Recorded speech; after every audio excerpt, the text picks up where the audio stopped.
Pour la première fois, la pauvreté dans le monde va s'aggraver. Cette pandémie est d'une ampleur sans précédent. De plus en plus de communautés accueillent des réfugiés et Les femmes sont à l'avant-garde d'une évolution sociale positive. nous ne pouvons plus continuer à ignorer le racisme. Pires effets du changement climatique peuvent encore être évités. Plus de sécheresse, plus d'inondations, plus de feux de... Alors, Tout semble vraiment sans espoir. Vraiment, tout n'est pas perdu. Des gens font de bonnes choses dans le monde. Je sais, mais regarde toutes les injustices, toutes les souffrances. Tu penses vraiment que nos actions font une différence? Je suis en retard, pardon. bienvenue. Merci. Hé, jolie fleur. N'est-ce pas? Des enfants distribuaient des fleurs à tout le monde. Super. On parlait de l'état du monde et du fait qu'on peut avoir l'impression que nos actions sont trop modestes pour avoir un impact sur la situation dans son ensemble. Mais chaque acte de service que nous accomplissons, aussi petit soit-il, contribue à notre propre transformation et à celle du monde qui nous entoure. Continuons à regarder.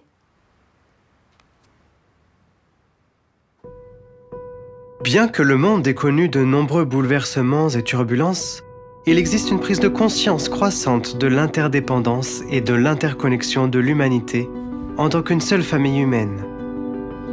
Dans plus de 100 000 localités du monde, des individus et des communautés s'inspirent de la vision de Baha'u'llah sur l'unicité de l'humanité. Une vision qui exige une transformation allant jusqu'aux structures et aux interrelations de la société. Alors que des millions de personnes s'efforcent de traduire en actes les enseignements d'unité et de justice de Baha'u'llah, une avancée significative au niveau de la culture commence à se produire. Les individus se considèrent comme les protagonistes du changement social et cherchent à contribuer à l'amélioration de leurs quartiers et villages. Les communautés caractérisées par un modèle dynamique d'adoration et de service favorisent le bien-être spirituel et matériel de tous. Les enfants sont élevés de manière à développer leurs qualités spirituelles innées et à apprécier la diversité et l'unité des peuples du monde. Les jeunes se voient donner les moyens de traverser une étape cruciale de leur vie et de canaliser leur énergie vers la construction d'un avenir juste. Les familles sont de plus en plus unies et des groupes de familles se réunissent pour renforcer la vie communautaire locale. Les relations entre les individus, les communautés et les institutions sont définies par la coopération et la réciprocité. Tous ces efforts visent à rapprocher l'humanité de la civilisation mondiale en paix et prospère envisagée par Baha'u'llah. Bon, voilà qui me donne de l'espoir. C'est vrai, pensez-y. Ta réunion de prière, ta classe pour enfants et ton groupe de pré-jeunes, tout cela contribue au changement. Oui, mais le chemin est encore long. Et le changement prend du temps. Exactement. Si on regarde la communauté Baha'i il y a 100 ans, juste après le décès de Abdul-Baha, elle était très différente. Quand on réfléchit au chemin parcouru, on constate que les réalisations d'aujourd'hui sont le résultat du sacrifice et du courage de ceux qui nous ont précédés. C'est vrai, les graines qu'ils ont plantées alors donnent maintenant des fruits. C'est juste. Comprendre l'histoire nous donne la perspective dont nous avons besoin pour aller de l'avant. Continuons.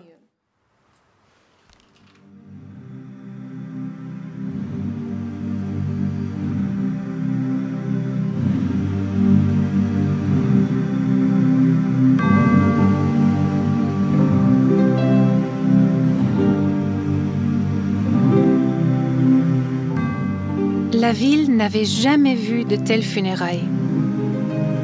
10 000 personnes en deuil, juives, chrétiennes et musulmanes, femmes, hommes et enfants, riches et pauvres, s'étaient réunis pour rendre hommage à Abdul-Baha, qui avait été un père aimant pour eux tous.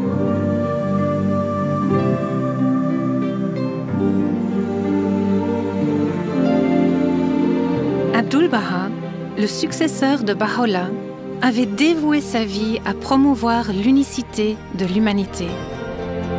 Le pivot de cette unicité est l'alliance de Baha'u'llah, Une alliance qui incarne à la fois l'esprit et la méthode nécessaires pour parvenir à un changement positif dans la structure de la société actuelle.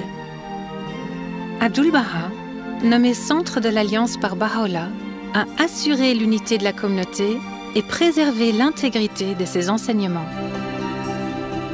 Son dernier, son plus grand cadeau fut son testament, dans lequel il inaugura l'ordre administratif et nomma Shoghi Effendi, son petit-fils bien-aimé, comme gardien de la foi bahaï, assurant ainsi la continuité du pouvoir de l'Alliance, avec un centre vers lequel les Bahaïs se tourneraient. Abdu'l-Baha n'avait pas laissé seuls ceux qu'il aimait.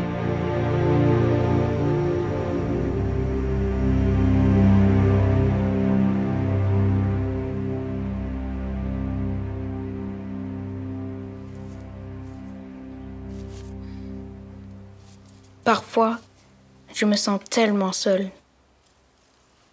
Je sais qu'Abdu'l-Baha est avec moi, mais aujourd'hui, mes amis se sont encore moqués du nouveau garçon de notre classe.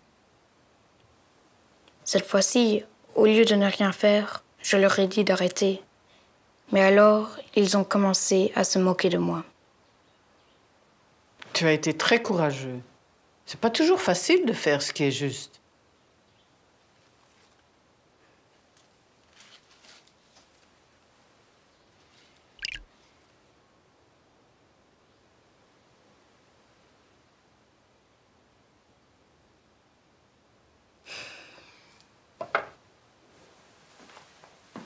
Je me sens si seule quand je le fais.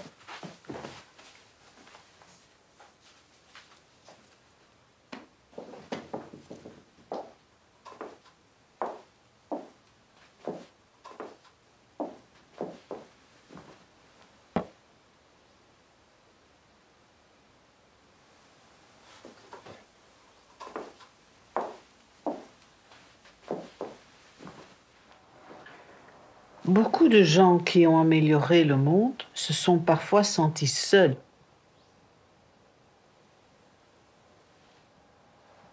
Shoghi Effendi n'avait que 24 ans quand son grand-père Abdu'l-Baha est mort.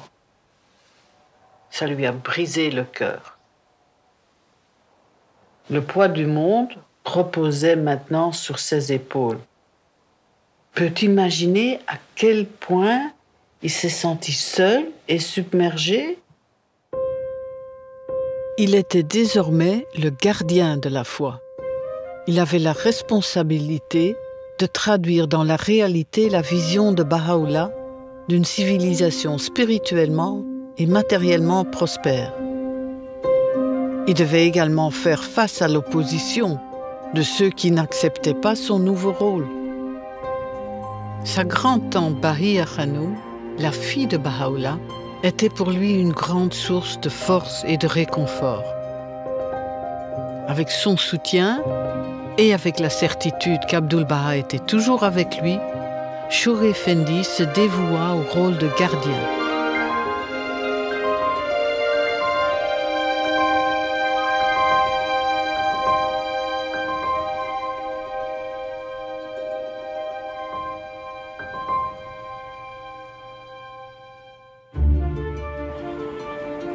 En 1921, la communauté bahaï se composait principalement de groupes d'individus et de communautés. Certaines petites, d'autres grandes, dispersées dans le monde entier, sans système d'organisation clair. Certains étaient persécutés pour leurs croyances et beaucoup avaient des difficultés matérielles. Comment cette civilisation mondiale pouvait-elle être construite avec si peu de personnes et si peu de moyens? Bien sûr, la construction d'une telle civilisation requiert la participation consciente de tous. Chaque nation et chaque groupe, en fait chaque individu, devrait pouvoir contribuer dans une certaine mesure à l'émergence de cette civilisation mondiale. À cette époque, si peu de personnes avaient entendu parler du message de Baha'u'llah.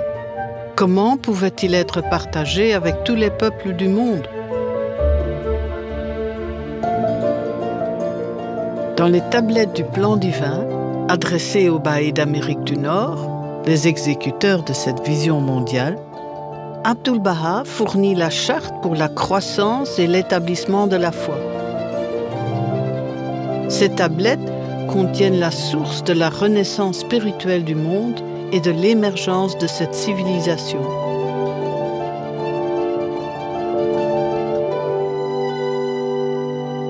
Mais comment cette civilisation future fonctionnerait-elle? Comment les décisions seraient-elles prises? Comment chaque voix serait-elle entendue? Un système organisé serait nécessaire qui servirait les besoins et le bien-être de tous. Baha'u'llah lui-même avait conçu un tel système. Abdu'l-Baha avait formulé le plan d'action de l'ordre administratif Baha'i dans son testament. Le temps était maintenant venu pour Shoghi Effendi d'en entreprendre la réalisation. Après le décès de Abdu'l-Baha et pendant la grande dépression économique des années 1930, les Baha'is, pourtant peu nombreux, répondirent avec amour et foi aux directives de Shoghi Effendi. Ils continuèrent à partager les enseignements de Baha'u'llah avec d'autres et commencèrent à former des assemblées spirituelles locales.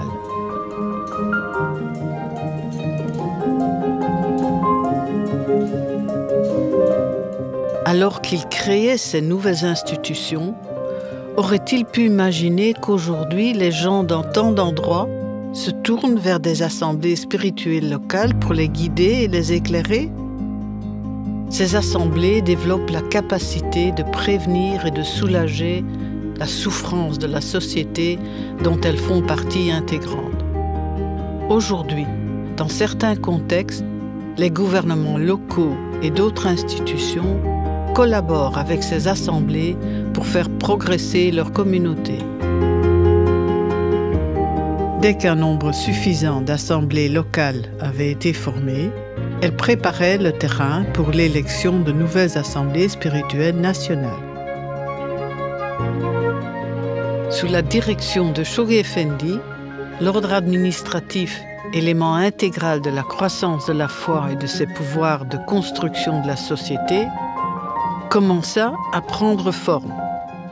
Maintenant que les piliers de l'administration étaient établis, il était possible de commencer le déploiement systématique du plan divin. La première étape du plan divin fut le plan de 7 ans en 1937. Une à une, au fur et à mesure que les communautés nationales furent établies et gagnèrent en maturité, elles adoptèrent chacune leur propre plan. Au début de la Deuxième Guerre mondiale, alors que les nations commençaient à lancer des armées d'invasion, les Baha'is se levèrent pour mobiliser une armée d'amour. Au cours des décennies suivantes, des individus et des familles, provenant initialement en grande partie des communautés d'Amérique du Nord et d'Iran, répondirent au plan du gardien avec courage et détermination. Tout en parcourant les villes et les villages de leur pays d'origine, les amis d'Amérique du Nord se rendirent aussi dans des pays d'Amérique centrale et d'Amérique du Sud, tandis que les Baha'is du berceau de la foi se rendirent dans les pays de l'Orient et au-delà. Malgré les nombreux défis et les difficultés auxquels ils faisaient face, ils quittèrent leur maison pour partager le message d'unité et de paix avec tous les peuples du monde. Ceux qui ont embrassé la foi de Baha'u'llah appartenaient à toutes les couches de la société, dont la reine Marie de Roumanie, le premier monarque à embrasser la foi.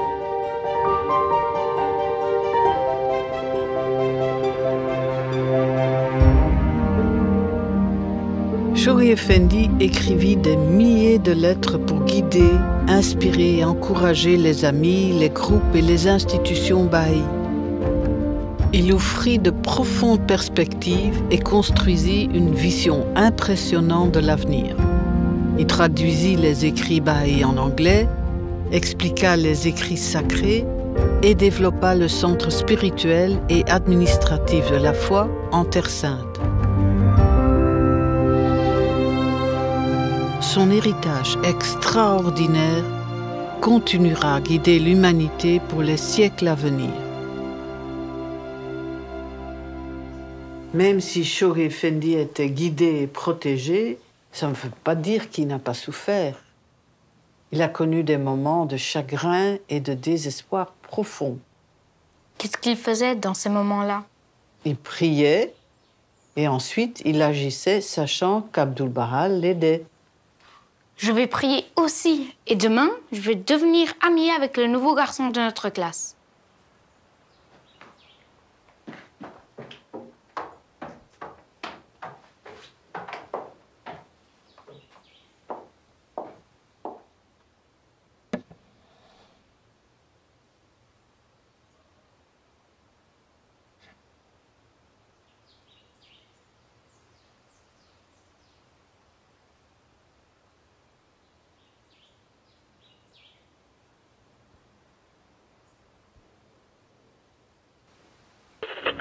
Germany invades Poland and the free state of Danzig. 6. The first atomic bomb hit Hiroshima. Peace and a final end to history. 51 United Nations have organized to give the civilized Universal Declaration of Human Rights. South Korea becomes a battleground.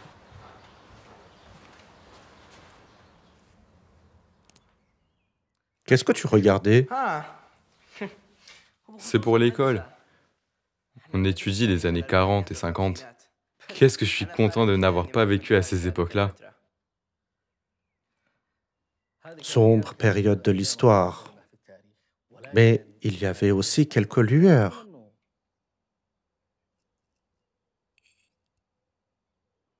Quelques lueurs? Qu'est-ce que ça veut dire? C'est à cette époque que Shoghi Effendi a demandé aux Baha'i de porter le message de Baha'u'llah dans le monde entier. Ta grand-mère et ton grand-père ont répondu à cet appel. Ah oui? C'est vraiment bien. Oui, mais ce n'était pas facile. Ils ont quitté leur maison, leur travail, leur confort. Ils ont tout abandonné derrière eux. Quand ils ont dit au revoir à leurs parents, ils savaient que c'était probablement la dernière fois qu'ils les verraient. De plus, les voyages étaient très difficiles à cette époque.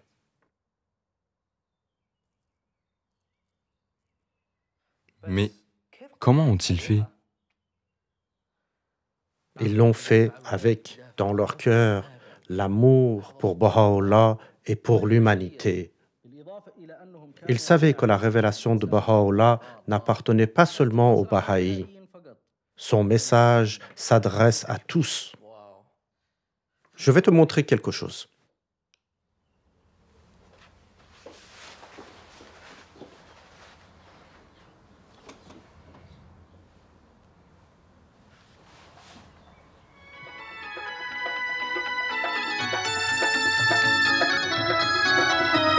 प्रभु ने फिर प्यासी धरती पर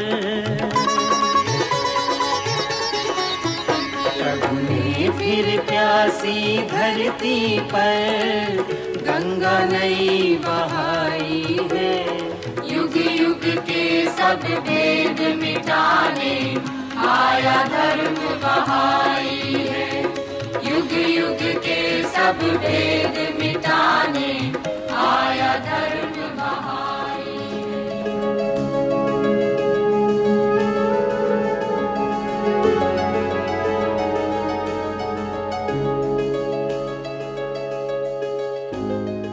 En 1953, les capacités de la communauté baha'i avaient tellement augmenté que Shoghi Effendi pouvait maintenant lancer le premier plan collectif mondial.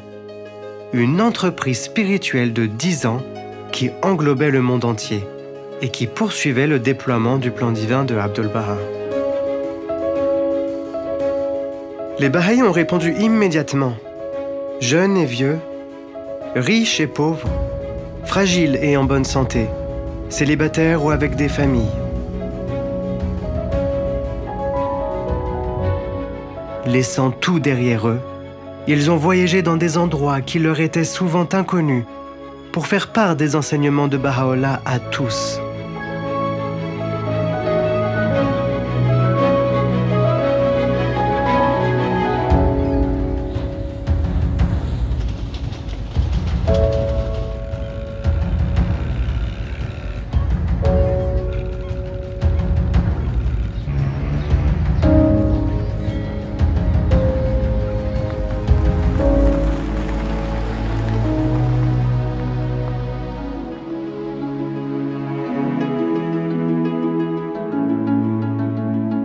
On ne pourra jamais rendre compte de chaque sacrifice, de chaque acte héroïque que ces âmes ont offert.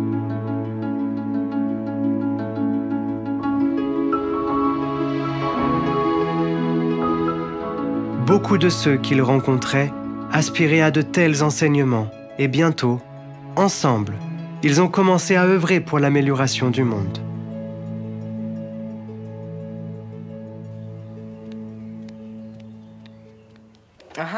Finalement, ce n'était peut-être pas si mal de vivre à cette époque-là. Alors, tu viens cet après-midi? Je ne suis pas très doué pour ce genre de choses. Je veux dire, parler à des gens que je ne connais pas. Ce ne sont pas des inconnus, ce sont des gens du quartier. Oui, mais tout le monde est tellement occupé. Je ne pense pas qu'ils aient envie d'avoir ce genre de conversation. De plus, je ne veux rien imposer à personne. Il ne s'agit pas d'essayer de convaincre qui que ce soit de quoi que ce soit. Il s'agit de créer un espace pour échanger et examiner comment nous pouvons travailler ensemble pour faire progresser notre quartier. J'ai constaté que les gens veulent vraiment s'engager dans des conversations significatives. Tu crois qu'une conversation peut vraiment changer quelque chose? Pense au plan de 10 ans. Des milliers de conversations de ce genre ont eu lieu à cette époque et elles ont conduit à de grands changements. Je viens de regarder cette vidéo incroyable où on voit comment des conversations significatives peuvent changer la vie de quelqu'un.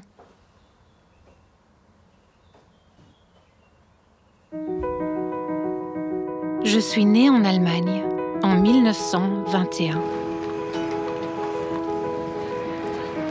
À la fin de la Deuxième Guerre mondiale, je suis devenue prisonnière de guerre en Italie.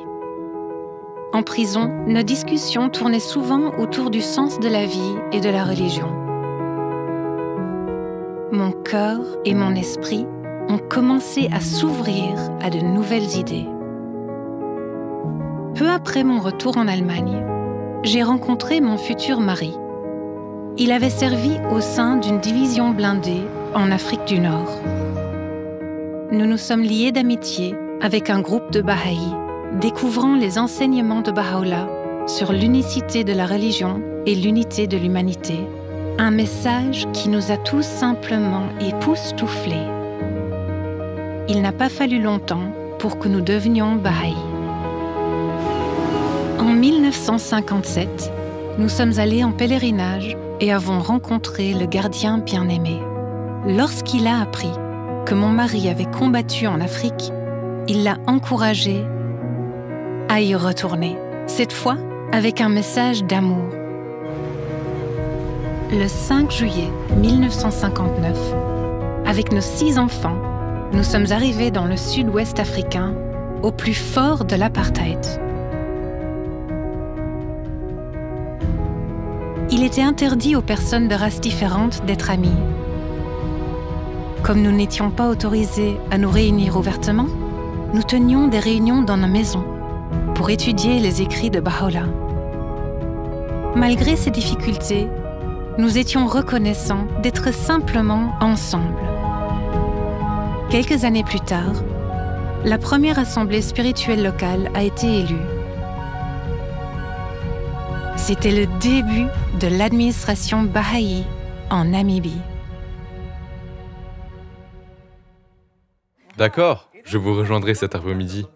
Génial! Saviez-vous que l'histoire de cette époque n'était pas seulement composée de victoires? Pour chaque victoire, il y avait des crises à surmonter. Quel genre de crise?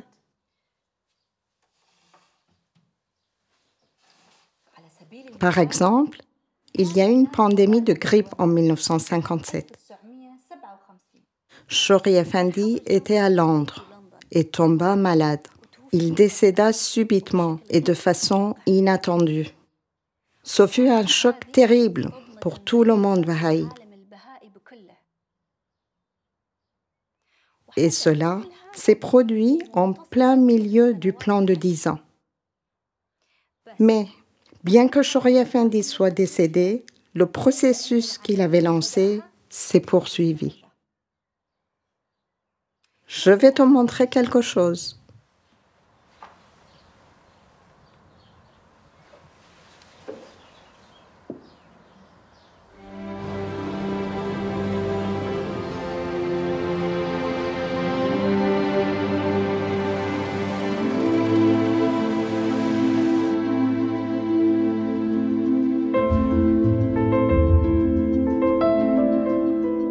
Le décès du gardien provoqua un immense sentiment de chagrin et de désolation.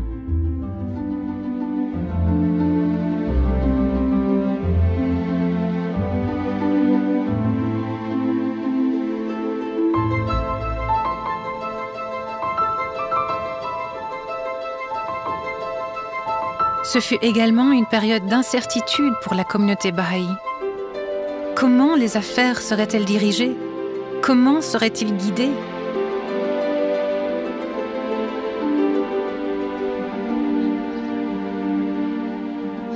Immédiatement après les funérailles de Shoghi Effendi, les femmes et les hommes qu'il avait nommés mains de la cause de Dieu se réunirent en Terre Sainte.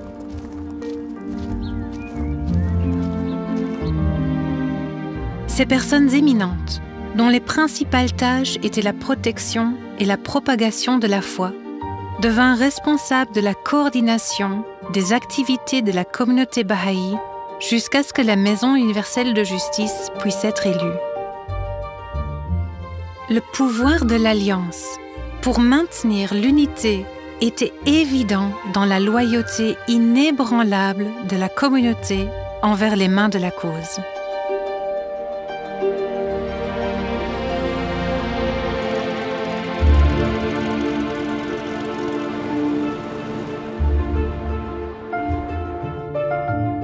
Les mains de la cause ont parcouru le monde sans relâche, encourageant et inspirant les Bahaïs à terminer le plan mondial du gardien.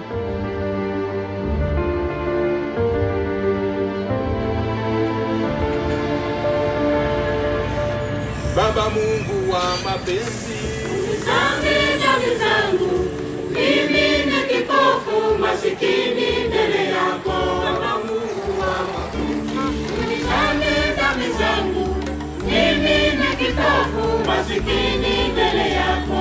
Bahaula asifiwe, Bahaula asifiwe, Bahaula asifiwe, mkombozi wa dunia.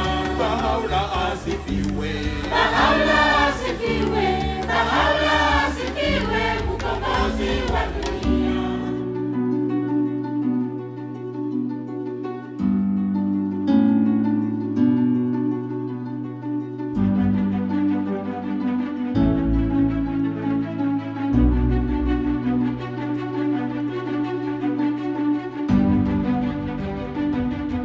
À la fin du plan, la communauté bahaï avait accompli davantage en 10 ans que ce qui avait été possible au cours du siècle précédent. Le nombre de pays et de territoires où résidaient les Bahaïs avait doublé pour arriver à 259 dans plus de 14 000 localités.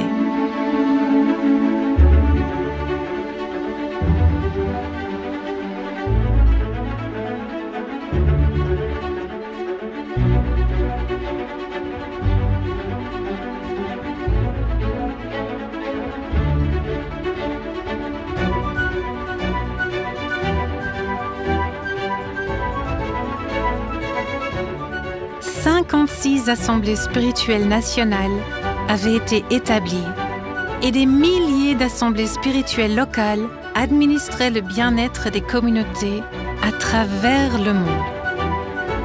Les fondations et les piliers de l'ordre administratif étaient maintenant en place.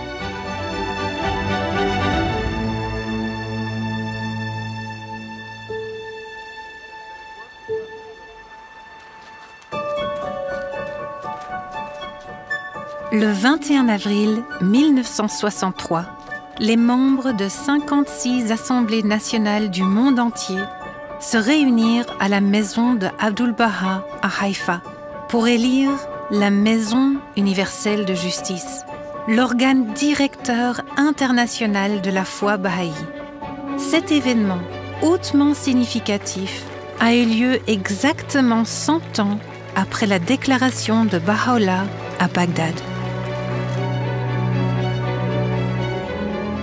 Les mains de la cause demandèrent à ne pas être éligibles à cette institution afin d'accomplir les services qui leur avaient été assignés par le gardien.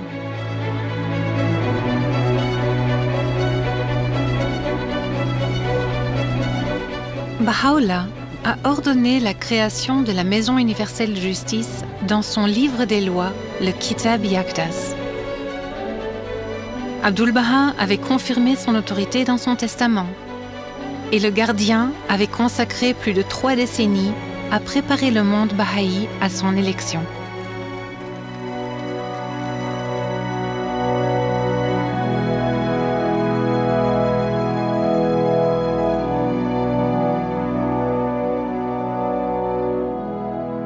Par l'intermédiaire de la Maison universelle de justice, l'Alliance de Baha'u'llah continue à remplir son objectif vital.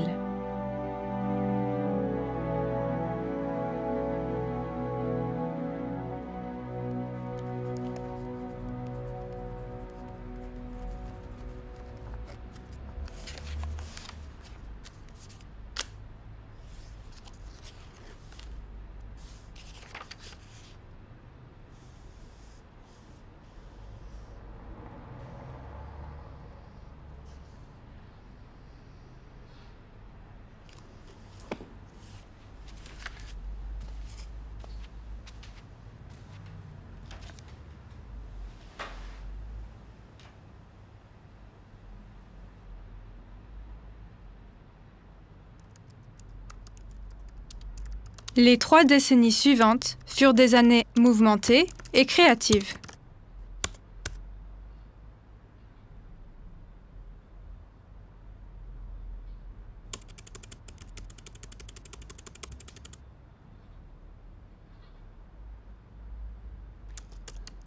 Les 3 décennies suivantes furent des années d'apprentissage et d'expérimentation intense.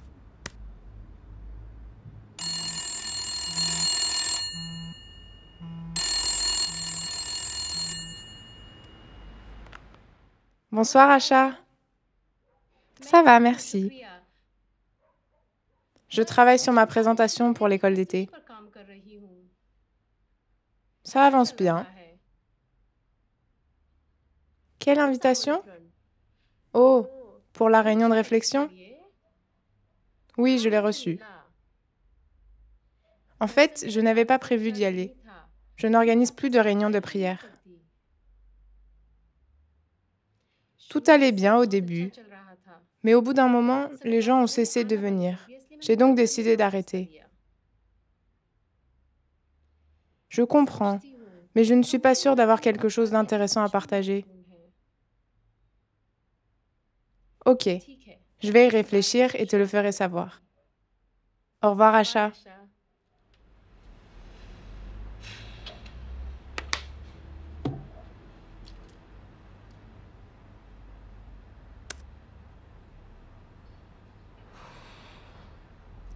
Appliquer les enseignements de Baha'u'llah à notre vie et aux besoins de la société est quelque chose qu'on doit apprendre.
a heart full of joy and gladness, I greet and welcome all the beloved friends who are assembled here for the purpose of celebrating the most great jubilee.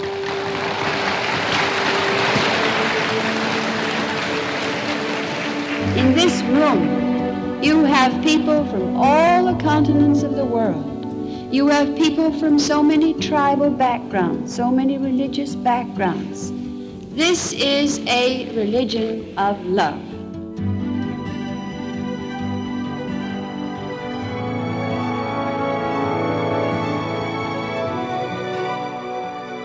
En 1963, la Maison universelle de justice a commencé à guider la communauté bahaï à travers une série de plans, suivant le modèle établi par Shoghi Effendi.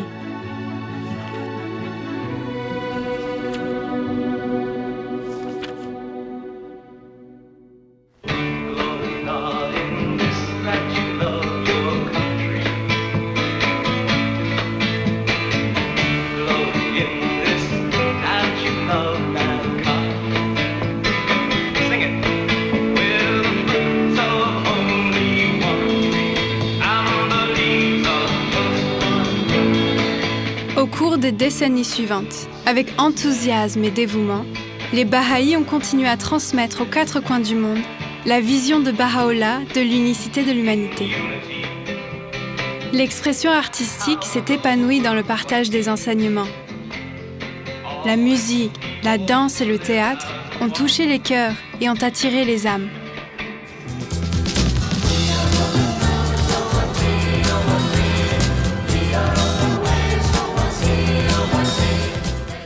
Les jeunes ont été le fer de lance de ce mouvement. S'appuyant sur le pouvoir de la prière et inspirés par les jeunes héroïnes et héros de la foi, ils se sont levés avec enthousiasme pour jouer un rôle essentiel dans cette entreprise spirituelle.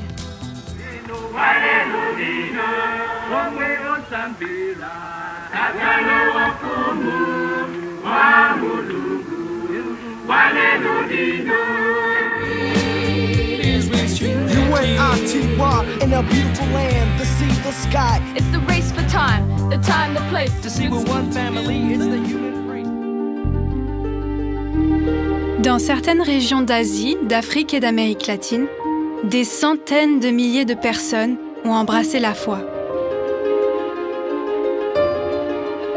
C'est au cours de cette période que le premier chef d'État, Malietoa Tanumafili II de Samoa, est devenu Baha'i. Sur une période de 30 ans, le nombre d'assemblées nationales a triplé pour arriver à 174, ce qui a permis de renforcer l'ordre administratif que Shoghi Effendi avait créé et de consolider les fondations sur lesquelles la vision de Baha'u'llah d'une civilisation universelle peut se réaliser.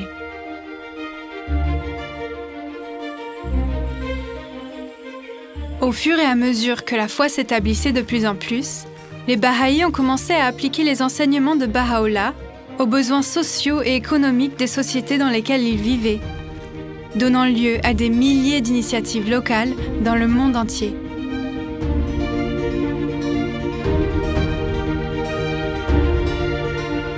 Des centaines de projets durables en matière d'éducation, de santé, d'alphabétisation et d'agriculture ont été lancés.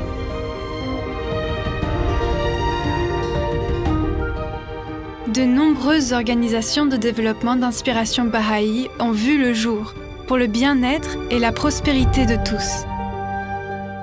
De telles initiatives avaient d'abord été mises en mouvement par Abdu'l-Baha en Iran, avec la création d'écoles pour les filles et les garçons, la création de cliniques et l'encouragement de programmes visant à la prospérité sociale et économique. Jusqu'à ce jour, les Bahaïs d'Iran, malgré une persécution continue et implacable, ont fait preuve d'une résilience, d'un amour, d'un courage et d'un héroïsme extraordinaires. Et ils continuent à contribuer à l'amélioration du bien-être social, spirituel et matériel de leur pays et de leur peuple.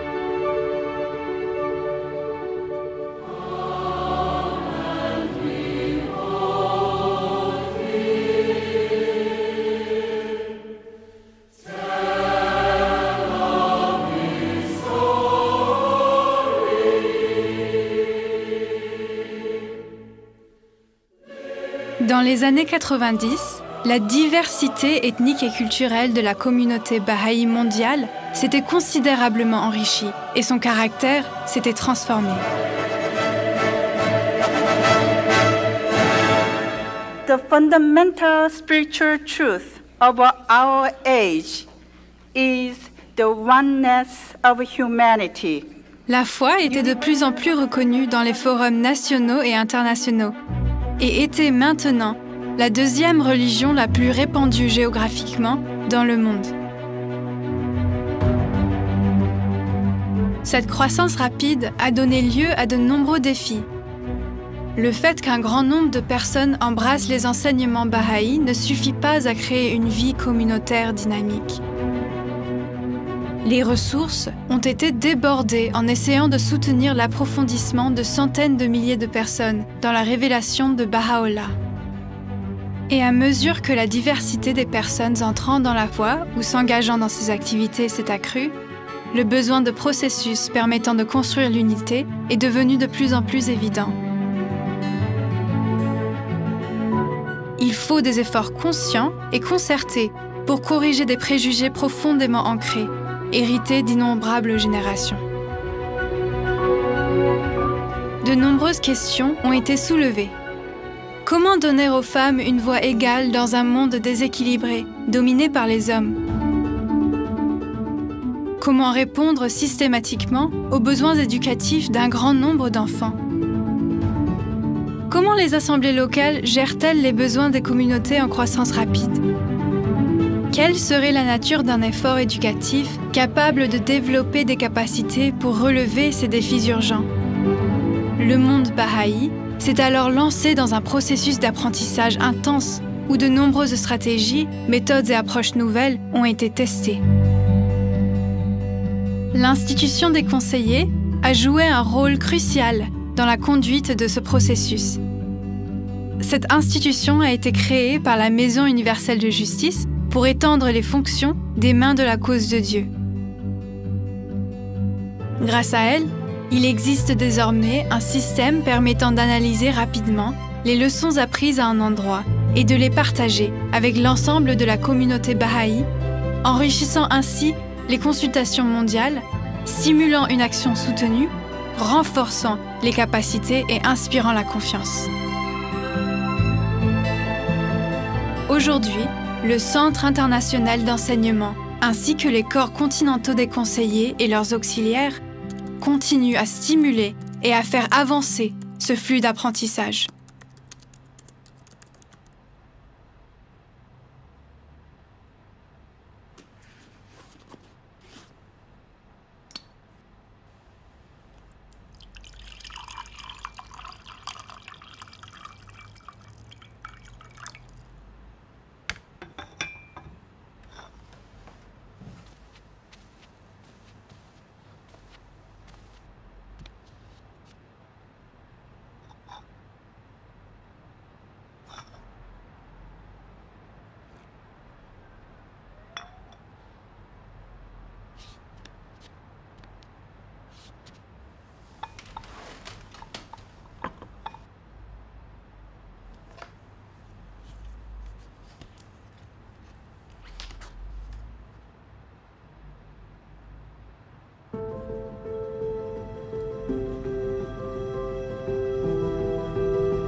Dans la tablette du Carmel, Baha'u'llah a révélé la charte pour le développement du centre spirituel et administratif mondial de la foi.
En 1996, la communauté bahaï est arrivée à un tournant.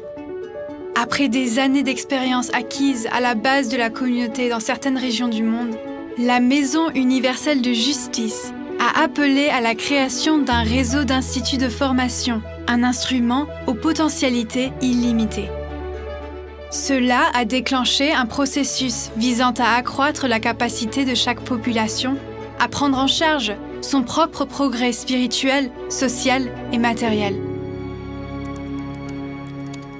La communauté bahaï entrait dans une nouvelle étape de son apprentissage et de son développement.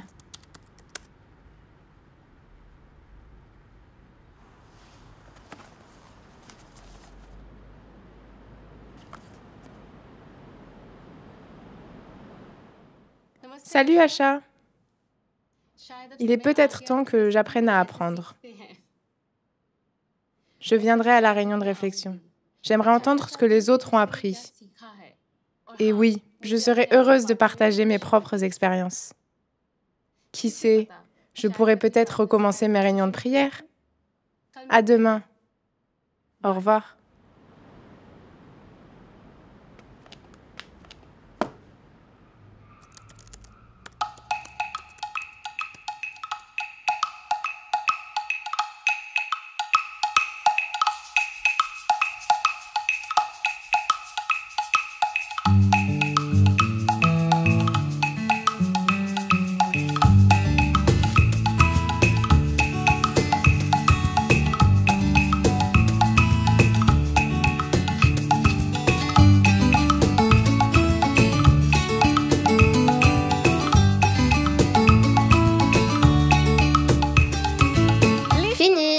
Superbe. Les enfants vont adorer. Bonjour. Bonjour. À demain. Si on m'avait dit il y a 6 mois que je serais assise ici à faire des fleurs en papier pour une classe pour enfants de mon quartier, je ne l'aurais pas cru. Honnêtement, avant de rencontrer les Bahaïs, je n'avais aucune expérience de l'enseignement aux enfants et je n'avais jamais pensé que je pouvais rendre service à mon voisinage. C'est formidable que tu aides avec la classe. Et c'est génial que nous puissions préparer nos classes ensemble. Oui, absolument. Depuis que nous avons commencé ces réunions régulières, j'ai obtenu plein de nouvelles idées pour ma propre classe.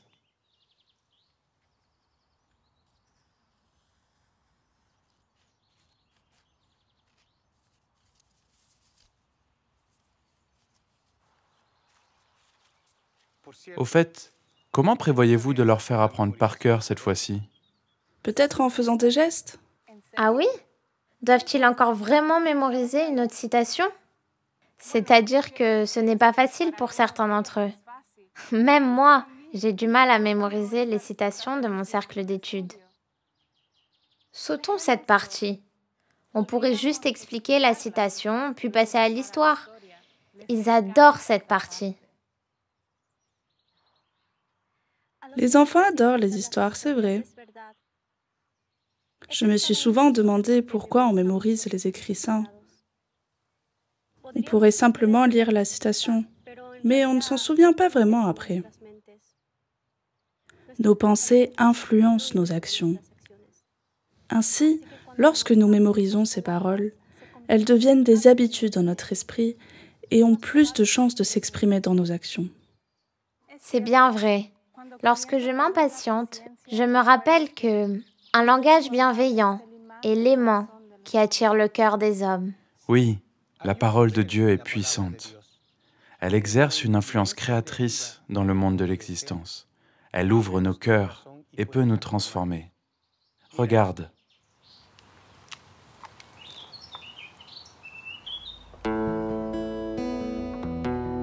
La parole créatrice est au cœur de tous les cours de l'Institut de formation. En participant à ces cours, les gens approfondissent leur compréhension des enseignements bahaïs et développent leur capacité à répondre aux besoins spirituels et matériels de leur village et de leur quartier.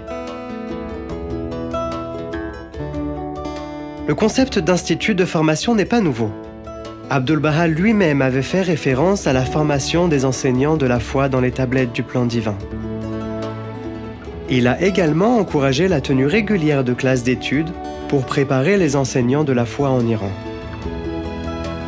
Au cours des 25 dernières années, de plus en plus de personnes ont participé au processus de l'Institut, donnant naissance à de nouvelles communautés dynamiques et déterminées. Tous sont les bienvenus. Il existe une nouvelle compréhension des relations entre l'individu, les institutions et la communauté, et comment leurs rôles sont complémentaires dans la construction d'un monde meilleur. Les individus se considèrent comme des protagonistes du changement, responsables de leur propre croissance spirituelle, tout en contribuant au développement de la société. Les institutions cherchent à nourrir, encourager et guider en créant un environnement de confiance et de soutien. Le service et l'adoration sont au cœur de ces communautés dynamiques. Ces deux aspects essentiels et inséparables de la vie sont réunis dans l'institution du Mashrer al-Askar, le lieu d'où s'élève la louange de Dieu. Une réalité décrite par Abdu'l-Baha comme l'une des institutions les plus vitales au monde. La maison d'adoration, un lieu de prière et de méditation, sera entourée d'institutions humanitaires telles que des écoles, des hôpitaux et des orphelinats au service de la population environnante.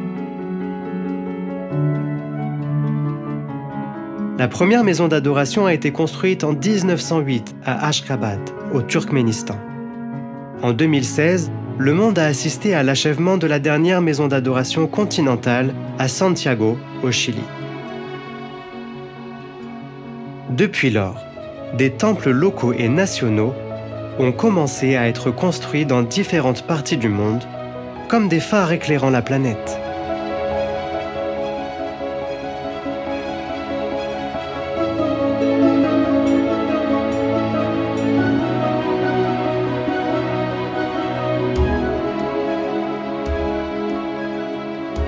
Dans les régions où l'Institut de formation est solidement implanté, des efforts d'action sociale apparaissent. Ces efforts qui visent le progrès matériel sont fondés sur l'application de principes spirituels pour améliorer les conditions sociales. Ils résultent d'une conscience collective croissante des besoins sociaux, spirituels et matériels de la société, ainsi que du désir de contribuer à une civilisation en constante évolution. En 2018, en raison de la grande quantité d'apprentissage généré et afin que ce domaine d'activité s'épanouisse, la Maison universelle de justice a créé, au Centre mondial Baha'i, une nouvelle institution, l'Organisation internationale Baha'i de développement. Les capacités développées dans le domaine de l'action sociale enrichissent également la participation des Bahaïs au discours dominant dans la société. Du niveau local au niveau national et international, les Bahaïs impliquent les dirigeants, les organisations et les agences gouvernementales dans une série de sujets importants pour la vie de la société, notamment l'égalité des femmes et des hommes, le mouvement des populations et l'intégration, la réduction de la pauvreté, l'élimination des préjugés raciaux et le développement environnemental et durable. Grâce à la création de 5 bureaux de la communauté internationale Baha'i, les expériences de la communauté Baha'i mondiale sont partagées avec de nombreuses organisations internationales. La plus importante d'entre elles est l'Organisation des Nations Unies, où la communauté internationale Baha'i a un statut consultatif auprès de l'UNESCO et de l'UNICEF, contribuant ainsi au discours sur la conception des politiques au niveau mondial. Il y a près de 100 ans, Shori Effendi parlait du pouvoir de reconstruction sociale inhérent à la foi. Un pouvoir qui peut régénérer l'individu et reconstruire un monde brisé. Aujourd'hui, les prémices de ce pouvoir se manifestent dans la transformation sociale à l'œuvre dans le monde entier, là où des gens s'efforcent de traduire les enseignements de Baha'u'llah dans l'action. Les habitudes, les coutumes et les modes d'expression dominants commencent à changer et même certains aspects culturels commencent à progresser. Il s'agit de la manifestation extérieure d'une transformation intérieure encore plus profonde qui touche de nombreuses âmes. C'est incroyable! Maintenant, je réalise comment notre classe pour enfants s'intègre dans une perspective plus large. Exactement. Et aussi petite que soit notre classe, elle contribue au bien commun. Dis-moi en plus sur ce changement de culture. Je le vois notamment dans la façon dont les relations sont redéfinies. Notre relation avec le Créateur, avec les autres et même avec la Terre. Par exemple, dans les localités où le processus de l'Institut est florissant, les relations entre les femmes et les hommes changent. Ensemble, ils s'efforcent de lutter contre des préjugés et des pratiques injustes profondément enracinées. Alors qu'auparavant une culture d'oppression était visible, nous voyons maintenant émerger une culture d'égalité, et les femmes sont à l'avant-garde de la transformation de la société. Je vais vous montrer quelque chose.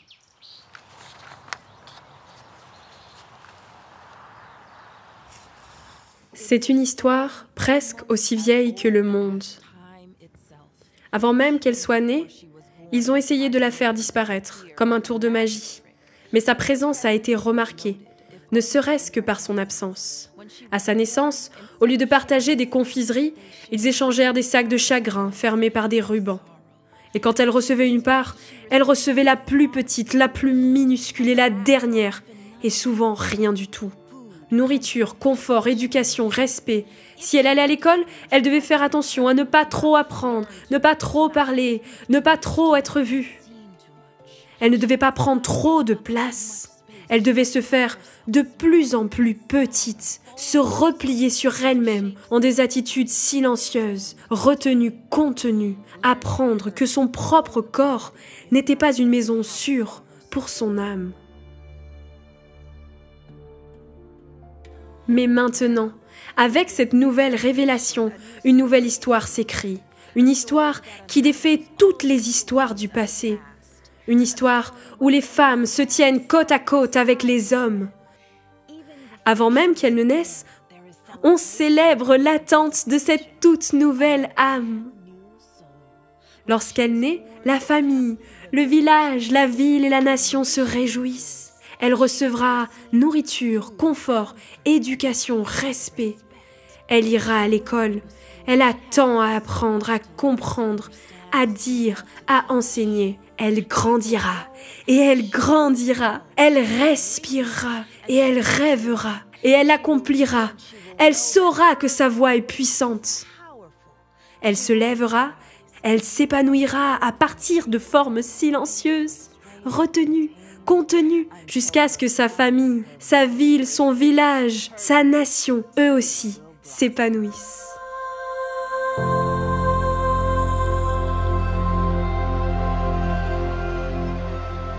Aujourd'hui, après tout un siècle d'efforts collectifs, nous commençons à voir les trésors de sagesse cachés dans le testament de Abdu'l-Baha et dans les tablettes du plan divin. Des millions de femmes et d'hommes se tournent vers l'exemple de Abdu'l-Baha et s'efforcent de suivre ses pas. Petit à petit, jour après jour, ils cherchent à aligner leur vie intérieure et extérieure sur les enseignements de Baha'u'llah et travaillent consciemment à l'édification d'une civilisation mondiale prospère et en paix. C'est incroyable ce qui a été accompli en 100 ans. Je me demande à quoi ressembleront les 100 prochaines années. Eh bien, cela dépend de nous. Nous avons tous un rôle à jouer. Nos actions ont une influence sur l'avenir. Je suppose que je ne devrais pas abandonner mon groupe de pré-jeunes. Ni toi, ta classe pour enfants. Ni moi, ce cercle d'études.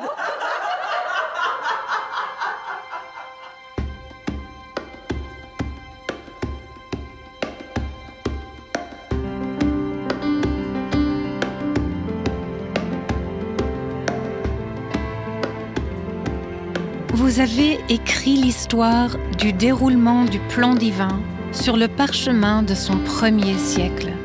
Chers amis, devant vous se déroule, vierge, le parchemin de l'avenir, sur lequel vous et vos descendants spirituels inscrirez des gestes nouveaux et durables de renoncement et d'héroïsme pour améliorer le monde.